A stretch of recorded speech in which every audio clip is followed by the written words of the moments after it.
Well, hello everyone. I hope all of you are doing well. I'm Sean Curtin. I'm the Director of Curriculum and Assessment for those that do not know me. This is just a screencast, a quick overview of the textbook and material return plan.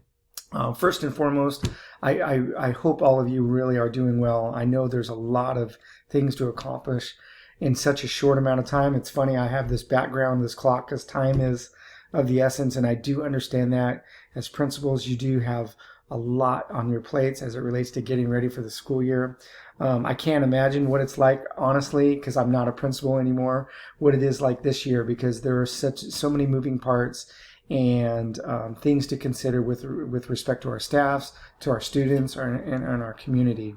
So important, we do need to get materials and our textbooks back. This is the opportune time to do that. Although the time frame is short, it's that we do have staff coming back to our sites. We also have staff available to support us in collecting materials and textbooks so that we can then get them ready and then we can go ahead and redistribute them. So just quick, taking a look at the bottom of the letter that you're going to get, is August 31st through August 5th is the textbook or is the window for that material drop off. So now within that there is a Saturday. So on August 1st is a Saturday that you can consider using as a way to accommodate families, even bring some staff in so that you can get a lot of materials back in a short amount of time. So you can consider using that. You don't have to. It's not a mandate, but it is a suggestion. Materials will need to be quarantined at least 3 days. So we put August 3rd through the 9th because it all depends on when you get those materials. If you get materials on July 31st is when the window opens, you're going to need 3 days to let them sit, and then you can start organizing them.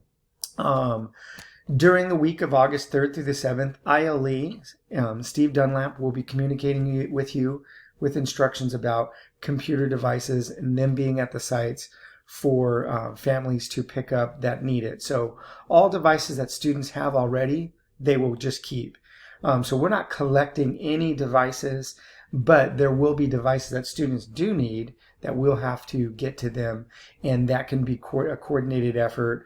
And I know directions will be coming out from Steve, so there might be a way that you do a pickup date, a drop-off date for your parents that coincides for those students that do need a computer. So I know those directions will be coming out very soon. So I put the window of August 4th because depending on when you do get those materials and textbooks back, through the 14th, you're going to go ahead and start organizing your LMAs and maybe even staff that are supporting them to get them organized and ready for distribution. So redistribution on August 17th through the 21st. So right here. So you will, all students and staff, you'll have the first week of school during August 10th through the 14th where there will be no materials being checked out.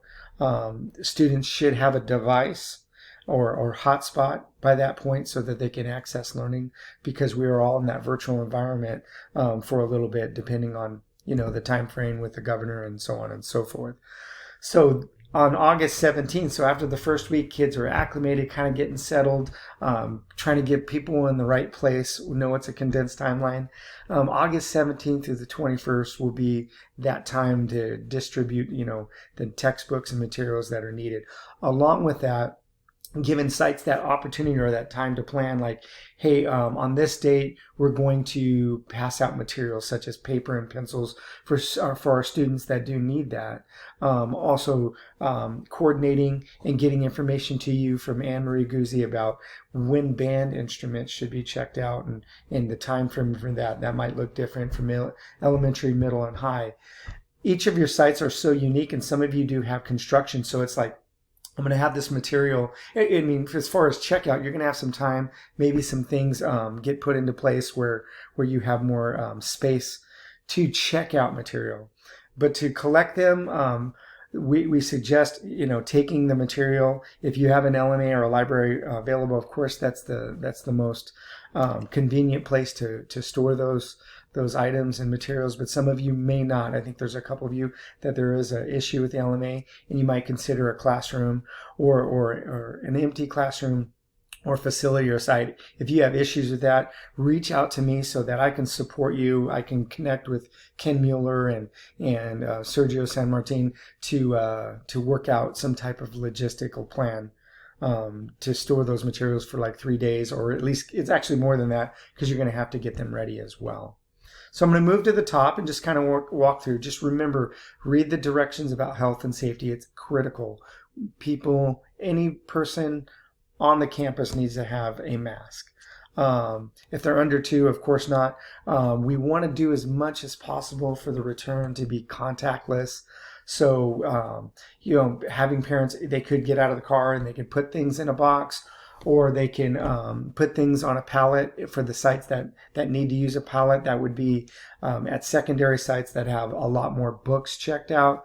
But you're for sure going to need roll carts. You don't want to be trying to, carry or boxes and anybody getting injured there. So having roll carts available to transport material. But first and foremost, we want to make sure that it's contactless as much as possible, and people are wearing their face coverings, maintaining distance and space.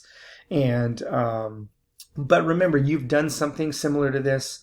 So mimic those plans and best practices that you did when you had students come pick up materials or things that they had left behind due to the school closures. Each site, elementary, middle, and high, have already done something like that. High schools have actually got a little ahead of the game because they did action material and textbook drop-off for seniors. So consider mimicking those type of plans. And if there was some any snafus or logistical things that you've learned from, share them. You can share with all the principals, hey, consider doing this or that. We're all in this together, and it's a short amount of time. So information is so valuable right now. And so please share that with your colleagues as much as possible, and I'll do the same. Again, before I move on, reach out to me or my team at all for any questions or any things that I can do to support you. Logistically, like I said, the window opens July 31st. I know that's a quick timeline. You're going to want to get communication out to your parents and set up those times to have materials returned. All setups should be designed to be contactless, like I said. So make sure your directions are clear. So putting up signage so that you have, a smooth flow of traffic coming into the campus, and stations, if you have stations that are set up so you can indeed collect the materials and get them moving on. For your LMAs or anybody that's using the check-in devices, you may check in materials as you get them. Just everyone needs to be wearing gloves and when handling that material. Once it's scanned and checked in, and then to be put in the place that it's going to be stored, and done that for 3 days. So make sure you read the directions for drop-off logistics. Of course, each site's unique, and you're going to have already an idea of how this works. And you're going to have an idea of what staff you want to support you. Some of you rely more on your certificated staff because maybe they're more willing. Some of you rely on both certificated and classified. It's really going to be up to you. And there will be information here about time cards and so on. Next is really important, communication to the parents, and make sure we communicate with all the parents. If there is a Spanish-speaking parents, getting that message out to them so they can come and return their materials. So making sure that communication is as much as possible. We make sure that we have Spanish-speaking materials or information, as well as for our English-only parents. Make sure to use your social media. Of course, if you have Remind, LMAs can go into Destiny and create emails just sending out information to families like, this is what has been checked out. We are not going to be collecting fines. That is not what this is about. So please, we don't want to start the school year with parents or even you worried about fines and collecting fines. So please just concentrate on getting the materials that are checked out back so that we can then distribute it to the students that are needing it at that grade level. Because remember, these students have moved to the next grade. If a parent comes in and they have a computer device, they're leaving the district, we can collect that, put that in a place, and then we'll work out how we're going to get that to ILE or to the appropriate place. But you are not collecting any devices. This isn't a collection of device plan. All the only devices that would be collected, and it wouldn't be that many, are students, or at least I hope not that many, are students that are leaving RUSD and they have one of our devices. So make sure, if that is the case, to collect the device and the power adapter. Now, during the week of August 3rd through the 7th, Steve Dunlap will be sending information out to principals in regards to getting computers to the site so that we can check them out, because that's critical. We want each student that right now does not have a device to get a device. Keep in mind, students, again, that already have their device are going to continue to keep that and work with the device that they have. If there's broken devices, just follow the same protocol as we did during distance learning, calling that hotline and making sure we get the right device and material to the students. So there will be directions coming out. Now, if you do have an opportunity to have parents, when they come drop off, pick up that computer, and you have that information or that day, that would be wise. Keep in mind, on August 3rd is a leadership meeting, and that's an all-day meeting for our managers. Now, that doesn't mean that you can't do a drop-off. It'll just probably be a little, it'll be more difficult for high schools, I do understand, because there's just so many books and materials that got to be returned. But it doesn't limit you.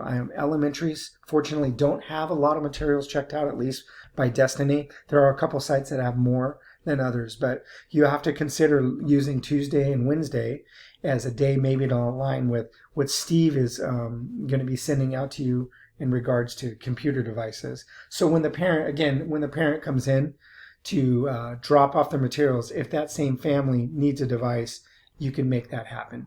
So I know that's a logistical thing, and we want to do as much as possible. We would like those things to align perfectly, but they just, with so many things moving at the same time, for us trying to buy all those new devices and get them to the district with hotspots and have them ready, August 3rd is the earliest that we're doing that. Maybe a day earlier, but that's going to be something that that ILE is really working hard on and trying to do their very, very best.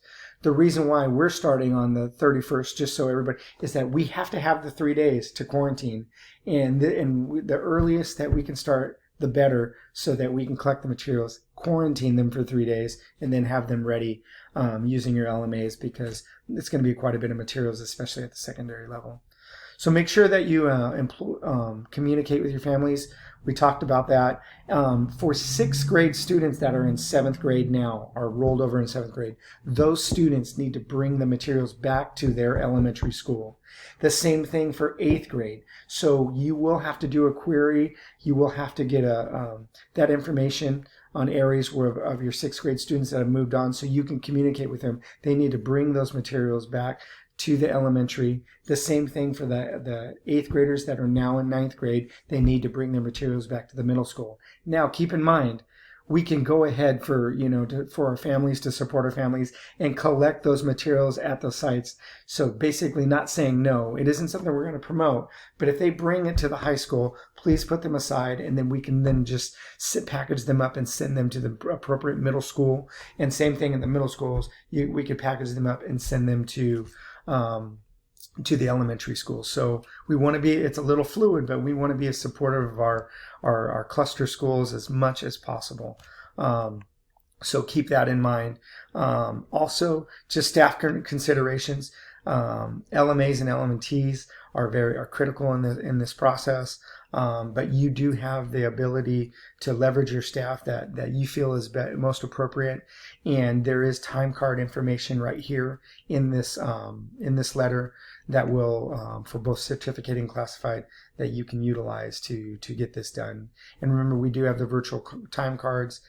One thing to keep in mind, please use this link right here to indicate who staff is supporting you, because that is our communication with HR, just to make sure that everybody's on the same page in regards to staff being used, because it's a sensitive time with regards to protection and COVID, and we want to make sure that that we're doing our very best to not only communicate, but to protect our employees, protect the families and students. So as I said before, please reach out to me if you have questions. I know it's a busy time. We want to do everything to support you. I do feel for you in just this short timeline and getting ready for school. But again, we're here to support you, and I wish you only the best start that you could possibly.